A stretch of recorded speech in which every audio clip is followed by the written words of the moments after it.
Muy bien, pues muchas gracias, doctor Cifuentes, por la inauguración oficial de este curso que en verdad, lo verán, lo han visto ya en el programa académico, es un curso de altísimo nivel, me atrevería a decir el mejor en este país, acerca de la enfermedad hepática esteatóxica asociada a disfunción metabólica, o bien conocido como hígado graso.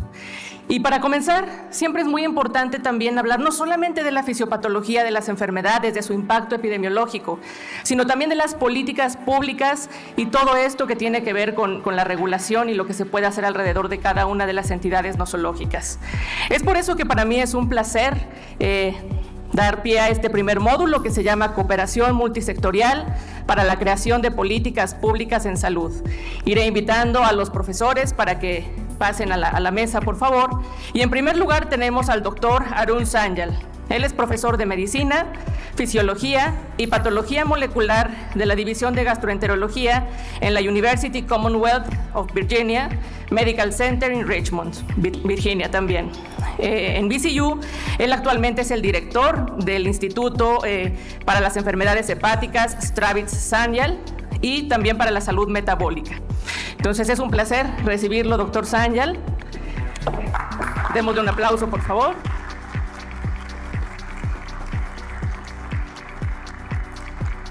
Igualmente me complace invitar a pasar a la mesa al doctor Fernando Petersen Aranguren, que actualmente funge como secretario de Salud de Jalisco. Es miembro de la Sociedad Jalisciense de Cardiología, de la Sociedad Mexicana de Cardiología, la Sociedad de Internos y Becarios del Instituto Nacional de Cardiología y del American College of Physicians, American College of Cardiology, entre otros. Bienvenido, doctor.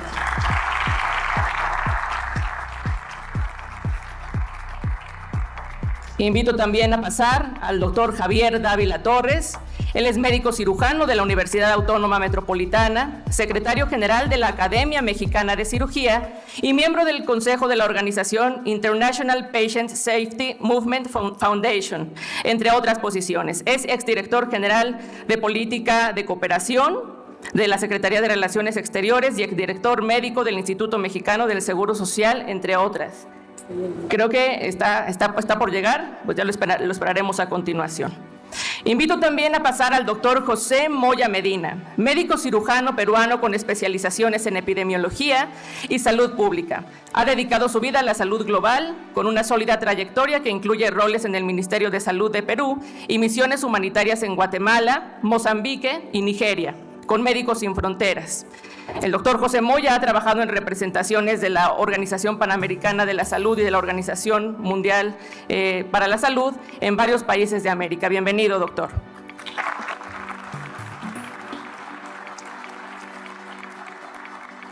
Igualmente recibimos con un aplauso en representación de la doctora Carolina Sepúlveda al doctor Gustavo Olaiz Fernández, coordinador del Centro de Investigación en Políticas, Población y Salud de la Facultad de Medicina de la Universidad Nacional Autónoma de México.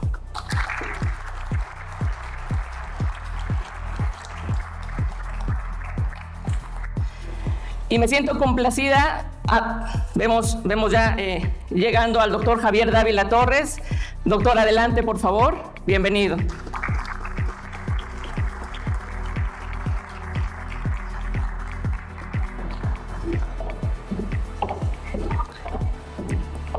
Es para mí siempre un gran placer anunciar también la presencia e invitar a la mesa a mi maestro, al doctor David Kersenovich Stalnikovitz, que bueno, entre las pocas cosas que les podré decir, que es egresado del Instituto Nacional de Ciencias Médicas y Nutrición Salvador Subirán, especialista en hepatología en el Royal Free Hospital de Londres, ha recibido múltiples premios, ha sido pionero en la investigación clínica de la hepatitis en México, es investigador emérito nivel 3 del Sistema Nacional de Investigadores. Como les digo, ha recibido varios premios, fue presidente de la Academia Nacional de Medicina de México, exdirector de nuestro instituto y actualmente también miembro del Servicio de Patología y Trasplante Hepático del instituto.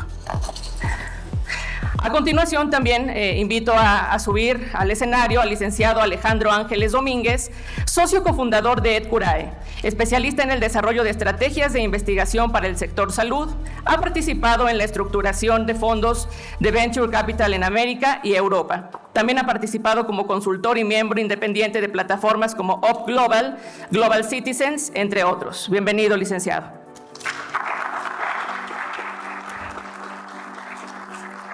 Y también, a continuación, es para mí un placer invitar a subir al escenario a quien será el moderador de este panel, es decir, el doctor Jorge Guerrero Aguirre.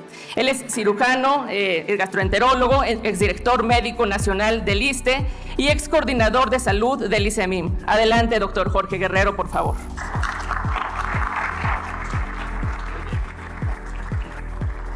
Muy buenos días a todas y todos. Como ya vimos, presentaron a cada uno de nuestros ponentes, y déjenme decirles que no solamente como coordinador de esta mesa, sino como asistente a este foro de salud, nos debemos de sentir verdaderamente orgullosos de estar con esta pléyade de personalidades, pero además hablando de un tema que es sustantivo: el hígado graso en México, sus repercusiones en la salud pública y sobre todo el destino que quizás nos espera. Y para aprovechar el tiempo, y toda vez que ya fueron presentados, déjenme explicarles un poco cuál va a ser la mecánica de la mesa.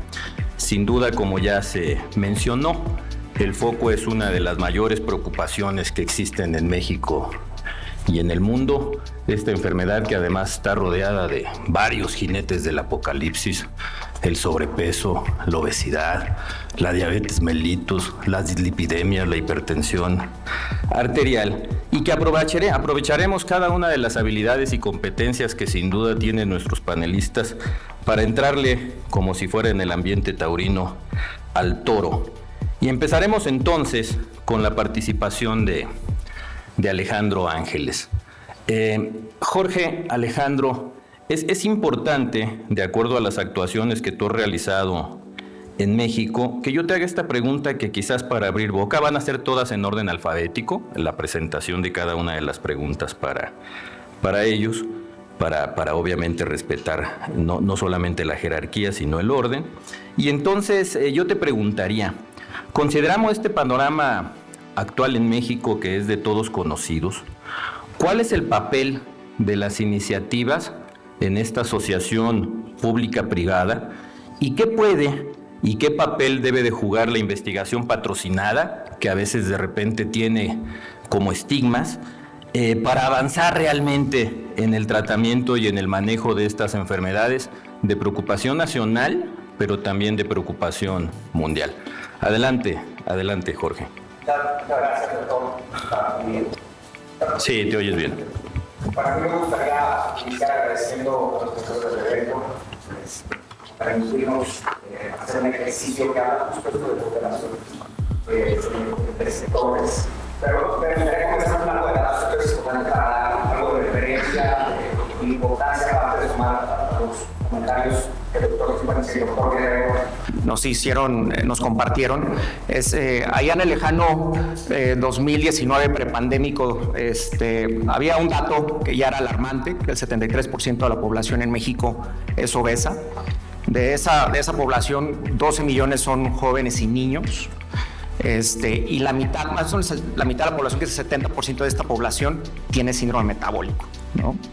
Pero lo más preocupante de eso es que hay estados que ya están en el 80%, como Sonora y Baja California, que tienen una carga económica importante para el país. No solo eso, la proyección, si continuamos en esta ruta, es que para el 2050, quiere decir en una generación, 26 años, el 88% de la población va a tener esta condición de obesidad. Eso es alarmante. A esto hay que sumarle las coyunturas, como ocurrió ¿no? con la pandemia, que fue clarísimo el impacto de la obesidad en torno a cómo pudimos o cómo se comportó el COVID. A temas de migración, la gente se desplaza con sus enfermedades. Esto obviamente va a cambiar el panorama epidemiológico del país y muchas otras cosas, ¿no? Calentamiento global, el cambio de comportamiento de los vectores, que es un problema también que se van a comenzar a expresar no solo en costas, sino también en grandes ciudades en el país, y así se le van sumando muchas cosas. Para daros también una idea de la importancia de este problema, la obesidad representa 5.3 del Producto Interno Bruto. O sea, hay pocos problemas en el país que representan tanta carga.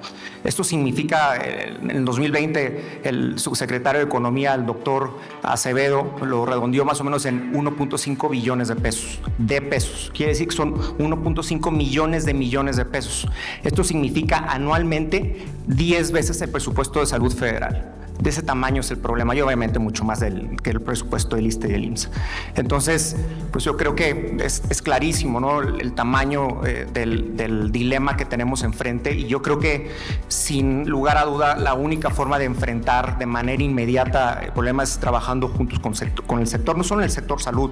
Las estrategias multisectoriales se tienen que expresar en muchas verticales como la educación, temas de consumo, y hay muchas iniciativas que están ocurriendo que deberían continuar con la Rectoría del Estado y que deberían aterrizar precisamente en el primer nivel de atención, obviamente trabajando o esperando poder implementar estrategias preventivas, justo para evitar que en el 2050 9 de cada 10 mexicanos pues tengan esta terrible condición limitante y súper costosa. Para terminar, hacer un ligero comercial y contestando más la pregunta del doctor Guerrero, nosotros desde inicio concebimos a nuestra compañía EdCurae como un eje facilitador para que se encuentre la academia, la industria y el sector público para la generación de conocimiento. Creemos que nuestras iniciativas, particularmente el desarrollo de centros de excelencia en síndrome metabólico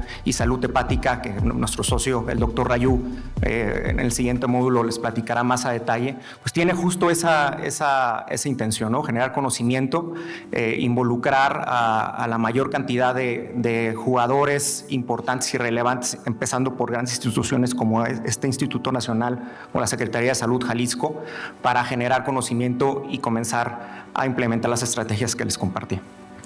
Muchas gracias, Alex. Y decías tú muy bien que la pandemia de alguna manera le puso foco también a estas enfermedades y a la comorbilidad y a la consecuencia que tenía con la misma COVID-19, y también mencionabas el costo que representa, y que no solamente es un costo económico, sino es un costo en la salud de cada individuo, pero también un costo social.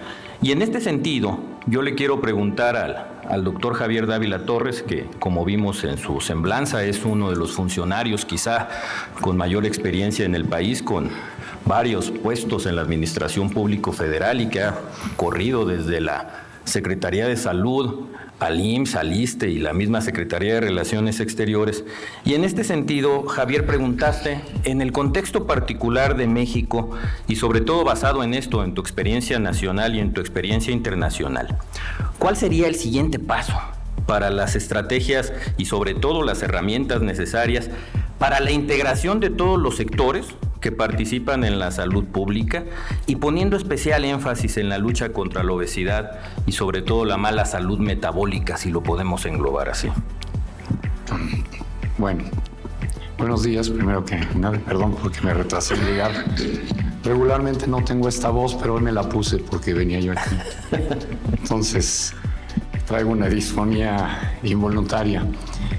Antes que entrar en el tema de la pregunta del doctor Guerrero, me da mucho gusto estar en esta mesa donde se comparte el espacio con personalidades y amigos de casi toda la vida. Pero destacar también que nuestro anfitrión está en la primera fila, y es el doctor José Cifuentes. Pepe, qué gusto verte, y al doctor Kersenovich, que pues durante tantos años es y ha sido nuestro líder en el sector salud. Ante la pregunta que hace el doctor Guerrero, en algún momento compartiendo también una mesa con el doctor Kersenovich y con el doctor Arun, a quien estimamos mucho y además ha sido muy generoso en invitarnos junto con Jorge, Alejandro Ángeles y Rayú, y debatimos en algún momento el por qué temas tan importantes en materia de salud pública alrededor del mundo no se conocen. Y yo reiteraría un poco la reflexión para partir de ahí y terminar con la opinión relacionada a la pregunta de Jorge. Todo el mundo sabemos lo que es el cáncer, todo el mundo sabemos lo que son los accidentes, todo el mundo sabemos lo que es la diabetes o la hipertensión, etc. Poca gente sabe para qué funciona el hígado. Hay muy poca gente que lo sabe. En el auditorio seguro lo saben todos, pero pasando las rejas de aquí del instituto es muy difícil. Yo considero que el punto toral para que las cosas sucedan positivamente después de los análisis y de los grandes esfuerzos que han hecho distintos gobiernos, los presupuestos, las academias, la iniciativa, la industria farmacéutica, la iniciativa privada. Y la gran pregunta es ¿por qué hay más diabéticos, por ejemplo? ¿Por qué sigue habiendo esa obesidad mórbida? Y no solo en México, alrededor del mundo. Y yo en aquella ocasión de ese intercambio de opiniones les sugería que esto debiera considerarse enfáticamente en el análisis de los problemas de salud pública alrededor del mundo, no solo de forma enunciativa con la Organización Mundial de la Salud, sino les puse un ejemplo de algunos de los temas que incluso se manejan y se dominan muy bien en este instituto, que es la seguridad de los pacientes, y les decía que ese tema se incorporó en la temática o en las líneas de acción del G20. Y el G20 reúne los países, como su nombre lo dice, 20 de los países con el PIB más alto alrededor del mundo, y hay temas de salud pública que también se tocan. Y yo les decía que es obligado que estos temas se incorporen en la agenda del G20 y se incorporen en la Asamblea General de la Organización Mundial de la Salud, que sí están en la Organización Mundial de la Salud, pero no como un tema de columna vertebral. Y no sé si este año se dio en mayo, la verdad no lo consulté, pero se tiene que convertir obligatoriamente en una política pública. La política pública incorpora, en este caso, y ya tocando base en nuestro país, y de esto el doctor Kersenovich en este momento tiene toda la información y toda la definición de la ruta que se seguirá en materia de política pública en México, no solo apegado a tener programas, el programa de vacunación, el programa de VIH, el programa de lo que ustedes me digan. Se trata enfáticamente de que todos los sectores inherentes a la marcha de un país sesionen incorporados en un gran paraguas que se llame la política del Estado mexicano en materia de salud.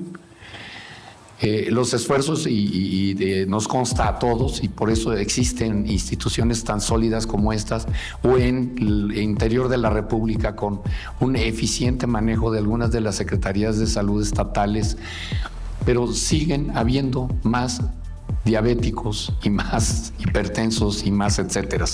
Entonces, desde mi punto de vista, nos espera una mejor redefinición o redireccionamiento en la conducción de las políticas públicas, en particular en materia de salud, y que al hacer política que pertenezca a la política del Estado mexicano en materia de salud, esto nos permite una visión macro para que todos los sectores toquen el tema de salud. Doy un ejemplo coloquial muy simplón. La Secretaría de Turismo, ¿qué tendría que hacer en una reunión de gabinete hablando del tema de salud? Pues turismo médico, u otros. Es un ejemplo, es decir, todos sumados a esto.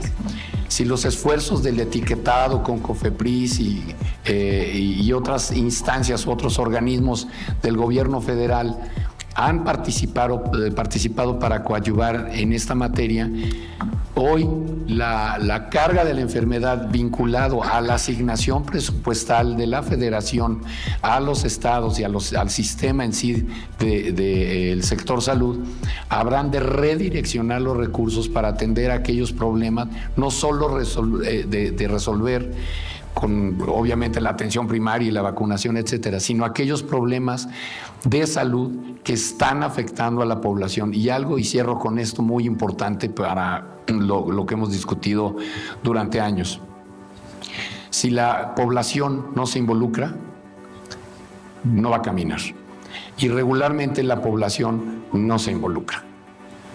¿Sí? Sí, la gente dejó de fumar en los restaurantes, fue por prohibición legal.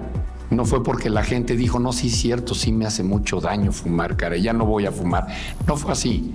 Fue porque se estableció una ley y la ley o se acata o hay sanciones, pero también hay que buscar los incentivos y cómo vincularlos. Y hay gente que domina estos temas y lo ha desarrollado en el Instituto Nacional de Salud Pública o Armando Barriguete con programas que han cruzado transversalmente la Secretaría de Salud en su momento. Nosotros en el Seguro Social hicimos campañas fortísimas, etcétera, etcétera. No ha sido suficiente. Este es un muy buen momento para incorporar cada quien desde su parcela hacer lo que le toca hacer, pero todos conducidos, en este caso por David, pero que la población se involucre, y para eso se tiene que hacer difusión y estar encima de un solo tema. Está visto que los medios de comunicación, las instituciones por su parte, pueden incidir en el ánimo de la gente. Esto debe de ser una campaña sostenida en hacer conciencia a la población en general que este problema es uno de los más graves de salud pública en nuestro país y alrededor del mundo. Entonces creo que este es un gran momento para poder incidir y cohesionar los esfuerzos a nivel multidisciplinario en torno a este problema. No quiere decir que dejemos el cáncer de mama o el cáncer de próstata u otros, pero este problema cada vez está creciendo más y no lo estamos pudiendo resolver si no participamos todos y en especial también la población en general. Gracias, Jorge. Al contrario, muchas gracias, Javier. Y déjame retomar para hacerle la pregunta al doctor Kersenovich, esta parte última que dices de la importancia del conocimiento de lo que causa la enfermedad y sobre todo estas consecuencias del sobrepeso y de la obesidad para generar eso que bien dices que es la corresponsabilidad y solo verlo también con un ámbito estandarizado y generalizado y adaptar quizás las mejores prácticas. Y en este sentido, le quisiéramos preguntar al doctor David Kersenovich, que además tuvo la gran responsabilidad de participar recientemente en la elaboración del programa médico para la siguiente administración. Lo siguiente, como hemos visto, la mala salud metabólica y las enfermedades hepáticas son un problema no solamente creciente, sino ya de obligada atención en México y en el mundo. En este sentido, doctor, ¿cómo valora usted la importancia de la cooperación no solo intersectorial en la parte de salud, sino también la participación de todos y en todos los aspectos, incluyendo, por supuesto, la academia, la iniciativa privada, la sociedad civil organizada, la no organizada también, y sobre todo todos los sectores del gobierno, ya decía Javier, en esta parte transversal de la educación, para fortalecer el sistema de salud y particularmente actuar en el manejo de esta condición y no solamente prevenirla, que es bien importante, sino también limitar el daño? ¿Cuál sería en ese sentido su respuesta, doctor? Muchas gracias. Gracias, y también agradezco la oportunidad de estar con los integrantes de esta mesa. A ver, antes de contestar directamente tu pregunta, vale la pena y seguro se tocará durante el curso el papel que el hígado juega en la enfermedad metabólica, no nada más en la enfermedad hepática, sino en la enfermedad metabólica. Y en el caso de la enfermedad hepática, no ocurre de un día para otro, sino que toma tiempo en que se presenta y por lo tanto las medidas preventivas son muy importantes. Ese sería uno de los comentarios alrededor. El papel que juega el hígado fisiológicamente en la enfermedad metabólica, lo hemos visto recientemente, abre oportunidades terapéuticas muy importantes que se van a mencionar aquí en el curso para tratar de no llegar a las fases finales de la enfermedad.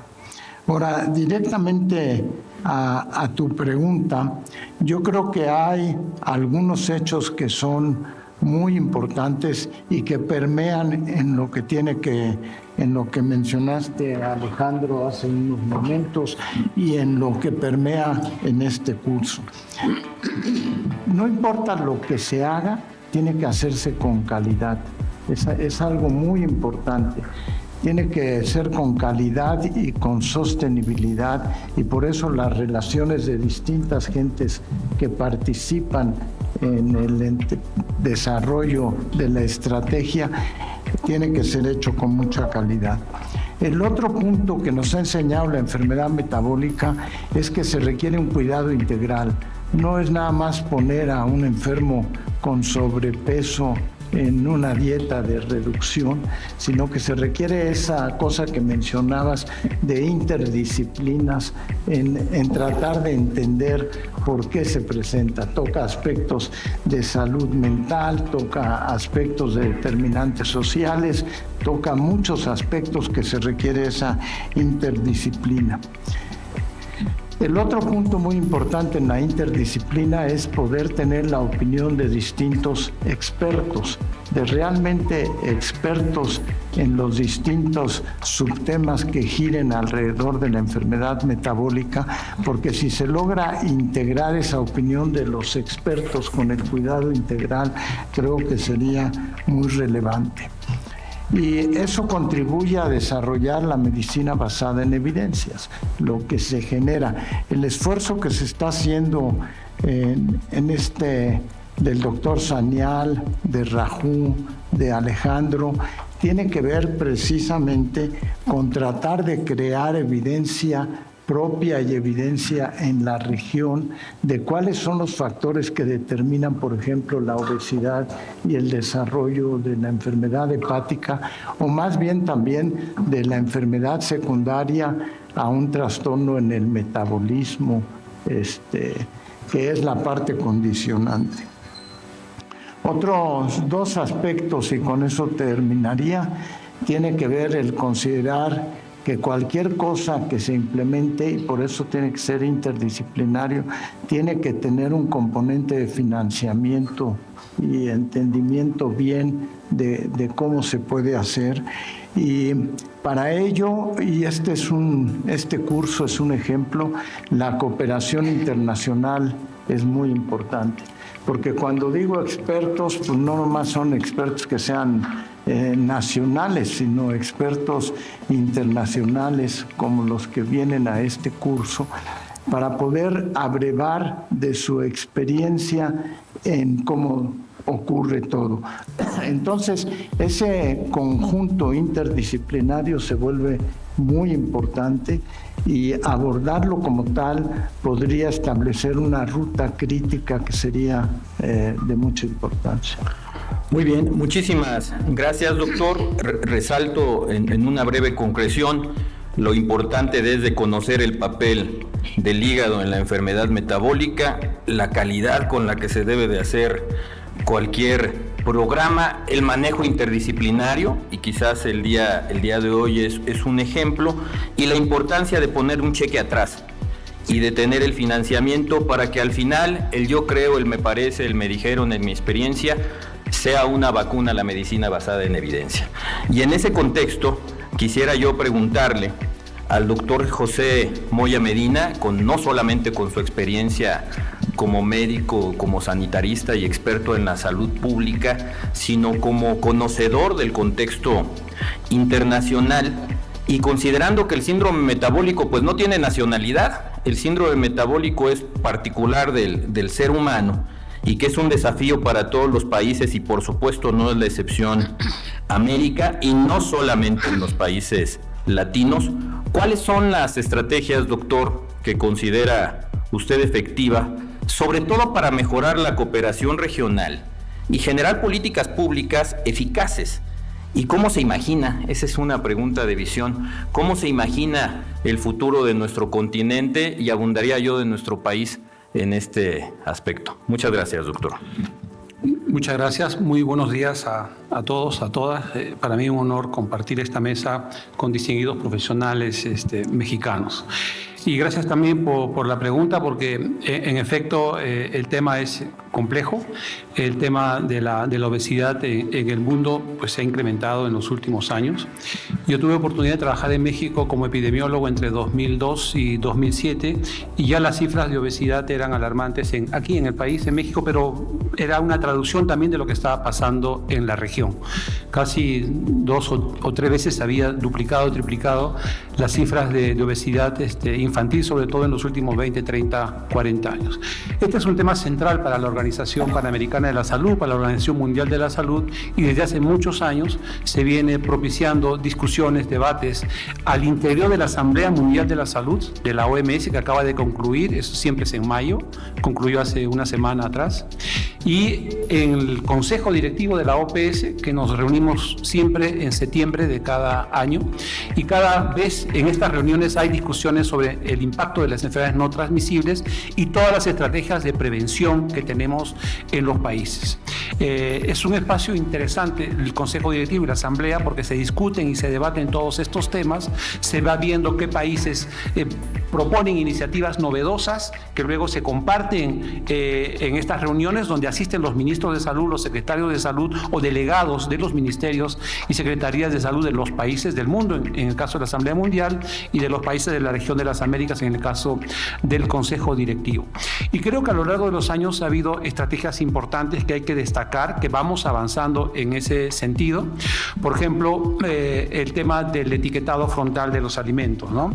Que en México lo tiene implementado, lo tiene Chile, lo tiene Perú, pero todavía no se ha estandarizado en todo el continente. El Instituto de Salud Pública y la academia, por decirlo de manera general, investiga el impacto de estas medidas y los resultados son buenos. No diremos que con eso hemos concluido, no, vamos avanzando de a poco. Todas estas propuestas que tenemos desde la organización y que los países tratan de implementarlo en la medida de sus capacidades, por ejemplo, alimentación saludable, actividad física, eso es fundamental. ¿Cómo lo podemos hacer si no está la participación de la Secretaría de Educación, por ejemplo, de los Ministerios de Educación o del Ministerio del Deporte, ¿no? Para tratar de favorecer espacios de actividad física, sobre todo a nuestros niños?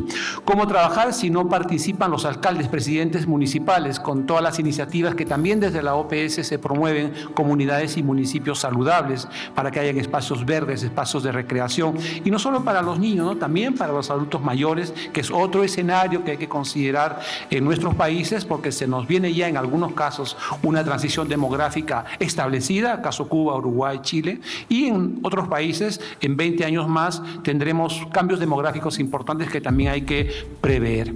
Yo creo que hay esfuerzos, sin duda. Por ejemplo, las Naciones Unidas organizó por primera vez en 2012, me parece, una cumbre mundial, todos los países, Naciones Unidas, sobre las enfermedades no transmisibles. La única cumbre que antecede en temas de salud en el marco de Naciones Unidas fue una que se hizo 20 años atrás con el VIH-Sida. Ustedes recordarán en los 80 el impacto que tenía esta pandemia a nivel global. Pues bueno, las Naciones Unidas organizó un evento de esta naturaleza 2012 y están organizando la 4ª cumbre, o sea, ya ha habido 3 cumbres, ¿no? En el cual todas las organizaciones de Naciones Unidas tenemos que sumarnos a este esfuerzo de poder reducir la obesidad, por ejemplo, la obesidad infantil, promover alimentación saludable, pero todos esos esfuerzos se tienen que hacer también con una participación razonable de la industria, ¿no? De la industria de alimentos, de los alimentos ultraprocesados, de la producción y consumo de refrescos, que yo creo que han sido determinantes. Este consumo excesivo de azúcar que tiene ahora en nuestras poblaciones desde que son niños y pasan toda una vida consumiendo estos productos y efectivamente llega a una edad adulta y tenemos problemas de salud pública como lo que están mencionando, con el impacto que tiene gravísimo el tema de las no transmisibles, de la obesidad, del síndrome metabólico, del impacto en el hígado, que me interesa muchísimo que esta reunión sea justamente para hablar de estos temas. Una estrategia muy buena que tiene la OPS-OMS desde el 2016 es la estrategia HEARTS, corazón. Es una estrategia que se está implementando en nuestros países. Hace la semana pasada fue la reunión en Mérida, Yucatán, 8 estados de México participaron en esa reunión, hubo delegados de varios países, también expertos de nuestra organización y de la OMS en este tema, que busca poder controlar el manejo de la hipertensión arterial. Sabemos que la mitad de los hipertensos no saben que son hipertensos y los que somos hipertensos, pues la mitad no controlamos bien la hipertensión. Entonces, el esfuerzo de esa estrategia HEARTS que se está implementando en el primer nivel de atención de salud no es para hospitales de tercer nivel, sino para el primer nivel de atención para poder controlar con medicamentos que están ahora cada vez más accesibles, vías clínicas que se están desarrollando y que podamos tener un buen control de la hipertensión y de la diabetes en el primer nivel de atención. Yo creo que son esfuerzos que tenemos desde la Organización Panamericana, son esfuerzos que tenemos con la Secretaría de Salud de México, de nuestros países, en la búsqueda pues de poder cambiar hábitos, lo cual es muy difícil, es muy complejo, para que podamos tener una mejor alimentación saludable, actividad física. Sabemos cómo prevenir el desarrollo de y la instalación de una obesidad que más adelante vaya a generarnos problemas serios de salud pública con impacto, como se ha mencionado, en costos, en vidas prematuras. Estas personas lamentablemente hasta pueden tener 10 o 15 años menos de esperanza de vida que el promedio de nuestra... El impacto es duro, el impacto es fuerte y ahí necesitamos la participación de todos los sectores, de todos nosotros para poder propiciar cambios en la conducta de alimentación y cambios que en nuestros niños, en las familias, que pudieran prevenir el desarrollo de estos problemas crónicos de salud. Muchas gracias. Muchas gracias, doctor Moya. Y déjeme tomar alguno de sus comentarios para poder armar la pregunta a Gustavo Olaiz. A ver, ha manifestado usted la importancia en el mundo de las enfermedades no transmisibles, las mejores prácticas que se han instaurado en algunos países como el etiquetado. Y bueno, el tema siempre será la implementación.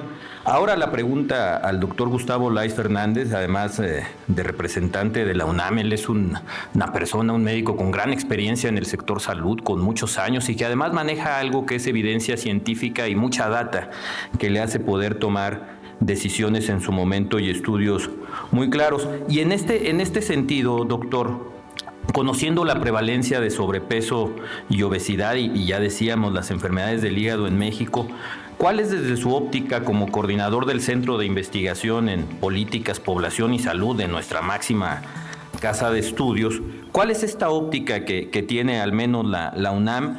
Y si pudiera compartirnos algunos ejemplos de logros significativos que como universidad quizás se haya logrado con este esquema multisectorial entre la academia, las universidades, el sector público, enfocados en la lucha para este gran problema que, como vimos, es de todos. ¿Cuál sería tu comentario, Gustavo? Muchas gracias. Primero, saludo de la doctora Sepúlveda, que trató por todos los medios de estar aquí. Afortunadamente para mí no pude. Entonces, es un tema realmente relevante como universidad. Es una cosa muy peculiar. O sea, nosotros estamos recibiendo entre 70 y 80 mil alumnos de primer ingreso cada año. Muchos de ustedes son profesores de la facultad, muchos de ustedes. Y hemos trabajado con ustedes muchísimos temas, ¿no? Yo soy relativamente nuevo trabajando en la universidad. Yo trabajé más de 30 años en la Secretaría de Salud y me estrené llegando a México haciendo una encuesta a las enfermedades crónicas con el doctor Juan Rull. Y me tocó esa, así la primerita. Ahora el sistema funciona mucho mejor. Afortunadamente funciona la doctora Shama, que hablará más tarde, y ella sí consiguió hacer encuestas anuales. Yo solo las hacía cada 6 años, ¿no? Y acababan hospitalizados y cosas horribles porque era muy difícil hacer esas encuestas, pero ahora ya no. La UNAM tiene muchos espacios donde ha trabajado y donde puede trabajar estos temas, ¿no? Yo creo que el primero y el más importante ahorita será la feliz coincidencia de la siguiente administración con los objetivos del desarrollo sustentable. Los objetivos de desarrollo sustentable hablan de muchas cosas, sobre todo de atención primaria a la salud, de una forma diferente a lo que habitualmente vemos como primera atención, o atención primitiva o atención básica. No, lo habla como los grandes temas en donde podemos y debemos participar. Del objetivo 3 del desarrollo sustentable, que es el de salud y bienestar, 8 de las 12 acciones específicas tienen que ver con atención primaria, solamente una con los hospitales. Entonces, esto nos implica o nos dice muchas de las cosas que podemos hacer. Sobre todo entrar a este tema de las enfermedades, no quiero decir olvidadas, pero las enfermedades no reconocidas. Si se mueren muchos mexicanos, nos interesa a todos. Entonces, a mí me pasaba cuando tuvimos la epidemia del cólera, que llegaba una entrevista y me decía, ¿cuántos muertos? No, espérenme, te puedo decir el número de casos, te puedo decir cuánta gente se ha salvado. No, nos interesa saber cuántos muertos van. Entonces, enfermedades que tienen baja mortalidad, aunque tengan alta prevalencia, que caen en este cajón de las olvidadas. Los problemas de columna vertebral, sobre todo columna baja, son altísimos, pero no se reconocen porque no está matando a la gente. Entonces, necesitamos asegurarnos que este cajón que está ahorita olvidado se abra. Javier lo decía y creo que es una parte importante. O sea, necesitamos involucrar a la población. Atención primaria a la salud involucra a la población. Si no los metemos en este proceso, no vamos a avanzar lo suficiente. Entonces, en este contexto, la UNAM tiene enormes facilidades para usarlo. Tenemos los seminarios, muchas veces conjuntos con ustedes, otras veces hacemos investigación. Una parte, por ejemplo, ahora se publicó esto de que se autorizó este nuevo protocolo para hígado graso, también feliz coincidencia, pero creo que claramente hay más que eso. O sea, necesitamos conocer mejor nuestras condiciones específicas. No hay que, a veces usan un término que yo odio, que es tropicalizar la información. No, tenemos que identificar la información que es relevante para los mexicanos. Eso lo puede y lo debe hacer la UNAM. Cuando empezamos a trabajar en este campo, yo tenía en un centro que era chiquititito, tenía un investigador y llegó el director de ese tiempo del Instituto Nacional de Salud Pública, buen amigo. Me dijo, oye, pues tú tienes un investigador, yo tengo 100, que no te equivocas. Aquí tenemos 35,000 investigadores. Solamente hay que saber qué botones picar para que todo el mundo quiera y pueda participar. Y se ha hecho y se seguirá haciendo. La segunda parte es la docencia. Aquí estamos. Ustedes son parte de este programa de docencia, pero hay un programa enorme también que podemos aprovechar y un foro buenísimo. Sigue siendo la Facultad de Medicina la primera de este país y seguirá siendo por mucho tiempo, seguramente. Podemos apoyar ahí, podemos ser parte para la difusión de los alumnos y la parte poblacional. Las guías prácticas de práctica clínica. Necesitamos incluir, necesitamos conocer, aprovechar lo que ya se hizo con todo el programa, por ejemplo, de cáncer de hígado, inteligencia artificial, generar esta información. Ahí la tenemos gente que hace cosas impresionantes, están a sus órdenes en cuanto los quieran. Y entonces finalmente es hacer este programa de acción específico para estas enfermedades olvidadas. Nosotros podemos participar o vamos a participar ampliamente en base a esto, a los objetivos del desarrollo sostenible. México en 2030 va a tener que presentar, igual que todos los países, sus resultados. Creo que aquí podemos dar muy buenas cuentas. Gracias. Muy bien. Muchísimas gracias, Gustavo. Y voy a tomar algunas frases tuyas en este sentido para organizar la pregunta al doctor Fernando Petersen. Hablabas muy bien de los objetivos del desarrollo sustentable y sostenible, los grandes temas y la necesidad de la atención primaria, conocer mejor, por supuesto, la enfermedad y esta capacidad de poderlo adaptar. No te gusta el término tropicalizar, pero quizás lo pudiéramos poner en adaptarlo a la idiosincrasia mexicana para poderlo hacer de esa manera. Y yo iniciaría la pregunta al doctor Petersen, a Fernando, decirle, a ver, desde la perspectiva ya del ejercicio de gobierno de un Estado de la República, que es uno de los más importantes del país.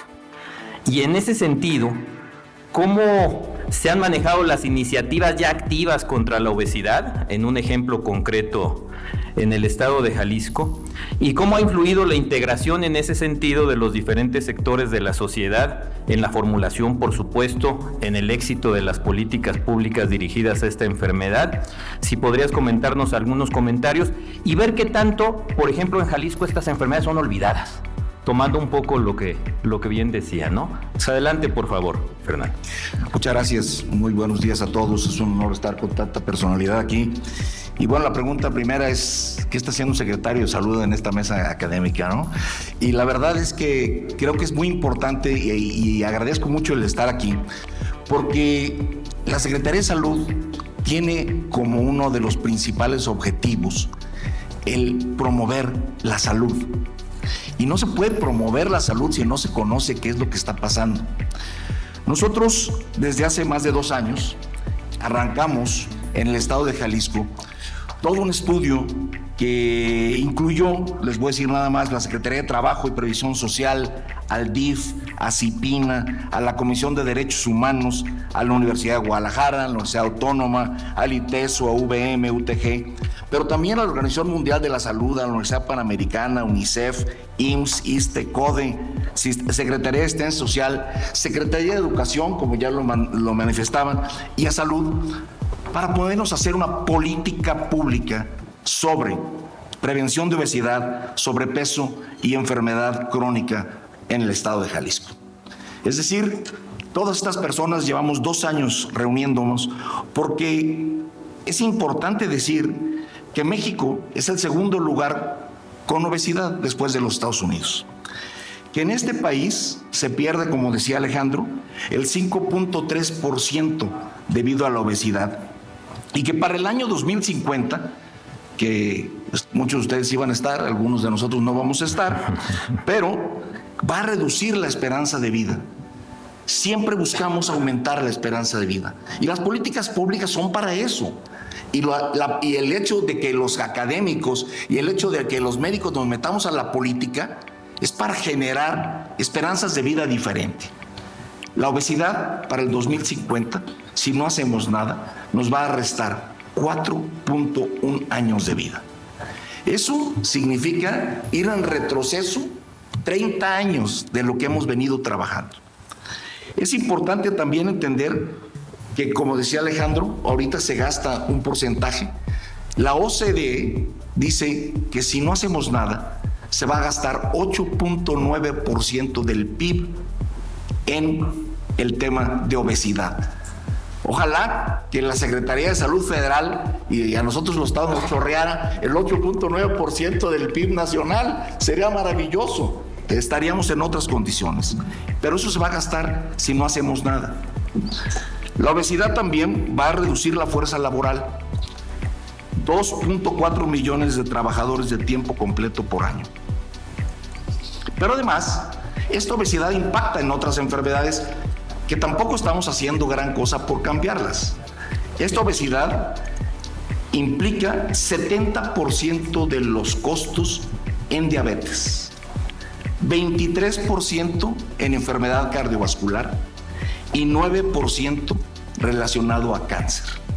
Es decir, es un grave problema de salud pública, como bien lo planteaba el doctor Dávila. ¿Qué hicimos en Jalisco? Nos pusimos a trabajar desde hace 2 años. En agosto del 22 juntamos al Consejo de Salud y empezamos a planear las actividades. Para septiembre del 22 había ya unas mesas de trabajo, se hizo un drive en el que todo el mundo subía sus ideas y en octubre del 22 empezamos las mesas de trabajo. Se hicieron mesas de trabajo durante todo el año. En enero y febrero del 23 se revisó.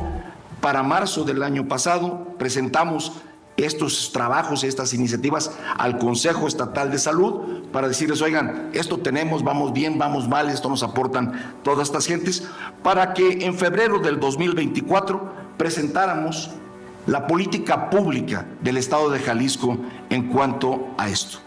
¿Cuáles son los resultados de estos 2 años de trabajo transsectorial? Pero además, académicos, la sociedad civil organizada, el sector público, el sector privado y por supuesto la Secretaría de Salud está trabajando. Bueno, esta política pública integra 19 recomendaciones. 19 recomendaciones que van encaminadas prácticamente a 5 lugares. 1. Gestión transversal. 2. Entornos laborales. 3. Entornos escolares. 4. Entornos comunitarios. Y por supuesto, el sector salud. Nosotros no solo debemos de participar en la terapéutica, tenemos que también participar en la investigación y, por supuesto, en el control de los factores de riesgo. En cuanto a gestión transversal, tenemos que hacer que todo el Estado conozca del gran problema. Se tiene que socializar el tema y priorizar los municipios más críticos que tenemos. Después, hay que hacer una campaña de comunicación transversal en torno a factores como cursos digitales, manuales, materiales impresos y sobre todo básicamente a 4 áreas. 1. Lactancia materna. Tenemos que impulsar la lactancia materna. Niños obesos serán personas obesas. 2. Alimentación complementaria. 3. Hábitos saludables. Y 4. Actividad física. En los entornos laborales, ¿qué hacemos en las empresas? Mucha gente dura 8 horas en sus lugares de trabajo. ¿Qué hacemos ahí? Bueno, pues lo primero, otra vez, lactancia materna y lactarios en las empresas. Ya tenemos más de 208 empresas certificadas por OPS y por la Secretaría de Salud de Jalisco como lugares que facilitan la lactancia materna. Y es un tema muy importante. Y eso es competencia de la Secretaría de Salud. 2, competencias con el personal en el sentido de cursos de alimentación saludable. 3, pausas activas en los entornos laborales. Paren, vamos a hacer ejercicio, muévanse, dejen de estar sentados. Pausas laborales son temas muy importantes. 6, participar en alianzas público-privadas. Las empresas, los entornos públicos tienen muchísima población cautiva. Es un gran lugar para hacer una política pública. 7, abasto y disponibilidad de agua. Agua debe ser el tema. No debe haber lugares donde se sacan refrescos. Agua, accesibilidad al agua es un tema fundamental en una política pública de obesidad. 8, programas de prevención. Hemos trabajado con el Instituto Mexicano del Seguro Social para ir a hacer chequeos en las empresas para que la gente sepa de sus factores de riesgo y poder modificarlos desde las empresas. Es un tema muy importante que hemos venido trabajando con el IMSS y que realmente pensamos que es importante. Eso es lo laboral. En las escuelas tenemos que tener comunidades de maestros, de alumnos, pero también de padres de familia conscientes del tema del riesgo de la salud. Enseñanza a los niños en cursos específicos de acuerdo a edad y grado escolar. Por supuesto, opciones de alimentos saludables en las escuelas. Eso es un tema que no podemos dejar pasar y es parte de una política pública. Comedores escolares. Eso es un tema que ya se estará viendo en la próxima administración pública, pero que deberá de impulsarse. Realmente la mejor manera de evitar que los niños coman mal es dándoles de comer bien, claro, ¿no? Entonces suena perogrullada, pero esa es la verdad. La otra es actividades deportivas en los entornos escolares. El sector salud.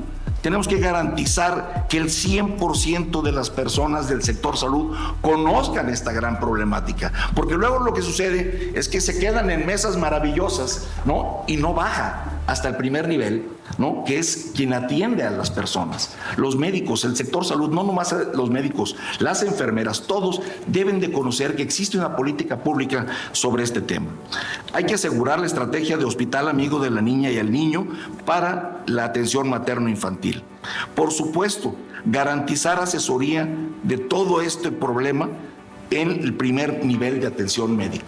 Nosotros en el año 2000 hicimos una investigación sobre factores de riesgo coronario y desde entonces venimos insistiendo que el gran problema de nosotros, a veces los académicos, es que pensamos que desde nuestra posición vamos a resolver el problema y es mentira. En el año 2000 nos dimos cuenta en más de 10,000 encuestas que el 60% de los diabéticos de Jalisco los ve el médico general. Sí. Muy bien. Los endocrinólogos no van a resolver el problema de la diabetes porque no la ven. Ellos no son los que ven diabetes, es el médico general. Ya lo decía la OPS, o sea, diabetes e hipertensión deben ser temas de médicos generales, de primer nivel de atención médica. Y mientras dejemos al especialista y el súper especialista, estaremos teniendo un problema importante y nos estaremos equivocando. Después, ¿qué más tenemos que hacer los médicos? Bueno, pues los médicos, además de entender el problema, tenemos que asegurar, ¿no?, y aumentar la accesibilidad al diagnóstico y al tratamiento de todas estas comorbilidades que se presentan en las enfermedades crónico no transmisibles. Finalmente, la conclusión. ¿Cuál debe ser el compromiso? El compromiso es que todos podemos participar en esta política pública. Y en esta política pública lo que tenemos que enfocarnos es en mejorar los conocimientos, transformar nuestros entornos. Tenemos que tener lugares adecuados para la salud, pronos a la salud. Tenemos que aumentar la cantidad de parques, tenemos que aumentar la cantidad de lugares en donde la gente haga ejercicio, tenemos que aumentar la cantidad de lugares donde la gente tome agua. Tenemos que transformar nuestro entorno. Si no transformamos el entorno, va a ser muy difícil hacer esto. Y eso solo se puede hacer a través de políticas públicas, de acciones conjuntas, pero que van ordenadas desde la rectoría del gobierno para que pueda implementarse en todos los lugares. Finalmente, tenemos que difundir los contenidos, activar los espacios deportivos, educar para la salud y, por supuesto, no podemos quitar el renglón en el sentido de que tenemos que cubrir todo el espectro, desde evidenciar los factores de riesgo, desde hacer investigación, desde hacer tratamientos y, por supuesto, desde modificar los entornos para toda la ciudadanía. Para eso sirven las secretarías de salud y para eso queremos hacer políticas públicas que nos sirvan a todos. Muchísimas gracias, doctor, y ya estamos prácticamente por terminar. Tenemos y nos hemos comido prácticamente el tiempo, pero sin embargo tenemos la última participación que es para nosotros muy importante, que es del doctor Arun Sanyal. Y yo quisiera preguntarle, doctor, sobre todo desde la perspectiva de como destacado investigador mundial en este tema de la salud metabólica y de las enfermedades hepáticas, y como un médico, y déjeme decirlo porque lo hemos vivido en conjunto, que trabaja incansablemente en todo el mundo, y por supuesto no es la excepción América Latina y México, en esta transformación, como bien decía el doctor Petersen, en la parte de la atención primaria. La pregunta sería, ¿cuáles son las iniciativas en la que viene colaborando, en la que viene ya trabajando usted en México y Latinoamérica, y qué realmente ha estado haciendo y cómo se ven estos esfuerzos para llamar la atención, sí, de la OMS, de la OPS, y sobre todo sobre esta problemática mundial de las enfermedades hepáticas, y cómo México puede jugar un papel clave en estas iniciativas? Adelante, Arun. So thank you. First of all, I'm going to take my headphones off so I don't hear myself. That's always very disturbing. First of all, I want to thank everybody for the very kind invitation and for giving me an opportunity to come and collaborate with all of you. You know, one of you mentioned that metabolic syndrome does not have a nationality. So I think that's so true. The entire world is struggling with this burden of metabolic ill health. You know, without metabolism, none of us would be alive. So metabolic ill health affects each and every human person on this planet. And many of the problems that we deal with are common across the planet, but there are also issues that are uniquely specific for different regions of the world. So that means it's very important that we all work together to learn from each other so that we can accelerate the pace at which we can face this challenge in public health. And so that's really, as part of that community of physicians and health providers and people working in this space, who are trying to do this in different parts of the world. You know, I'm very, very grateful to Raju and to David, who have really sort of opened the door for me to be able to come here and talk to you today. Now, the question is, why are we talking about research in the context of public health? I think it is extremely important to understand that if our current paradigms were perfect and all the outcomes were perfect, you could say legitimately we don't need research anymore. We can just do implementation. But the reality is our outcomes are not perfect. So far from it. And we all recognize that. So there is a need to continuously figure out how to do things better. It is very important to be more cost efficient and time efficient in the way we do research. Historically, research originated with an idea in an academic environment and eventually trickled its way down to public health. By the time it got to public health, the world had moved and the new science had come, and frequently, from a patient perspective, the advances would come a little late in the game, which is why, you know, this paradigm of understanding common biology and common threats between all the different organs that are impacted by metabolic ill health, to retrain our primary care workforce to be able to manage and provide 75-80% of the care right in their clinics in a cost-effective manner is a very important aspirational goal. And we have to work together to develop the curricula to do that, but at the same time create the infrastructure to learn from what we're doing in real time. You cannot just do stuff and then forget about it, and then 5 years later somebody says, well, this didn't work, that didn't work.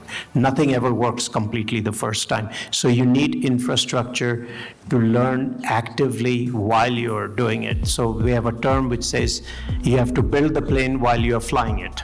And that is actually the task in front of us, that we have to continuously evolve along with the health situation around us as we do that. And this opportunity through EdCorai and creating centers of excellence where the care is provided, but also through this cohort study, data are collected so that we can see in real time what is working, what is not working, is, I believe, an incredible opportunity. It also creates a mechanism of learnings that can be translated to the rest of the world. And while we're doing this, we have to be thinking, what next? How do we incorporate the evolving world of technology into what we are doing in a cost-effective manner, in a way that makes sense? How do we then also address specific approaches to specific problems and pilot them in different places to see which ones can be implemented on a large scale, you know, where it makes sense, because sustainability is so critically important. And finally, layered around all this is the issue of health policy, because eventually policy change is what drives change at the ground level. But without all the data of the science, the outcomes of our patients to show what is working, what is not working, so that there is a logical, legitimate story to tell in terms of changing policy. That is, I think, why we are all gathered here today. And so again, it is a great privilege for me to be here. And I'm really looking forward to working with all of you as we move forward down in this journey, learning from each other. Thank you. Muchísimas gracias. Seguramente esta creación de estos estudios y de estos centros de excelencia metabólica serán un paso significativo. Y no queda sino más que agradecerle nuevamente al doctor Cifuentes su anfitrionía, a cada uno de los panelistas sus valiosos comentarios y a ustedes por el favor de su atención. Muchísimas gracias.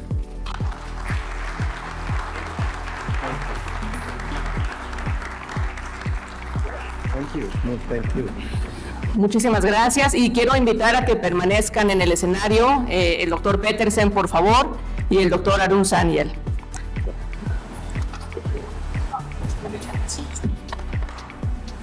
We're going to stay.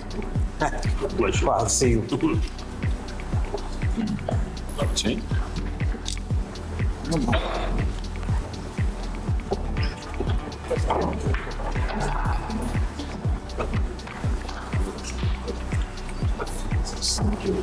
Mientras tanto, me complace invitar al escenario al doctor Rayo, que es fundador y CEO de Avanzante y de Edcurae, alguien que tiene muchos años, 20 años de experiencia en la industria farmacéutica y en la industria de ciencias de la vida, fundador de 2 grandes campañas que están transformando el mundo en investigación clínica en este país y en el mundo. Rayo, adelante por favor, y esto será para la entrega de un reconocimiento dirigida a la Secretaría de Salud de Jalisco.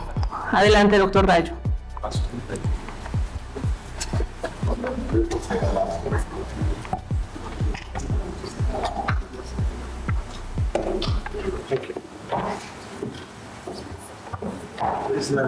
Maybe we'll come in the front, doctor. Other side.